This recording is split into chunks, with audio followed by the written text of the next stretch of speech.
thème, c'est le souvenir, donc la mémoire. Dis avec moi la rancune. La rancune. Vous savez, il y a plusieurs personnes qui vous tournent le dos pour vos faiblesses. Surtout pour les erreurs qui les ont blessés. Et même quand à maintes reprises, vous posez des actes d'humilité comme demander pardon, voici les réponses qui soldent vos excuses. Ce sont des réponses du genre: ne me parle plus, oublie-moi, tu n'aurais pas dû faire ça. Et quand ces personnes-là commencent dans cet élan, c'est fini. C'est un processus de non-retour. Quand elles te disent oublie-moi, elles vont mettre tout en occurrence pour te prouver que ce qu'elles ont dit est sérieux. Elles ne vont plus décrocher les appels.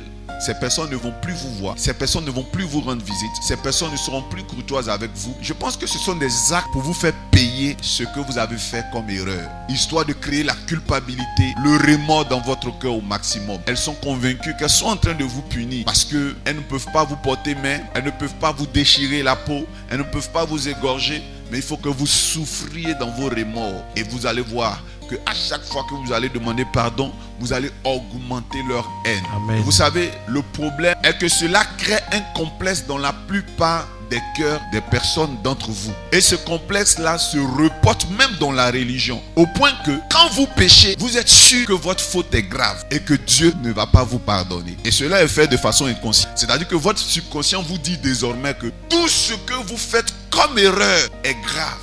Tout ce que vous commettez comme faute est impardonnable. Alors donc il y a une auto-éjection du groupe dans lequel vous étiez, de la famille dans laquelle vous faisiez partie. C'est fini. On ne va pas me pardonner. Quand Dieu est invoqué quelque part, vous refusez de partir parce que vous êtes convaincu que vous êtes impardonnable. Mais j'ai une bonne nouvelle pour vous. Amen. Psaume 27, verset 10, c'est clair. Car mon père et ma mère m'abandonnent, mais l'Éternel me recueillera. Alléluia.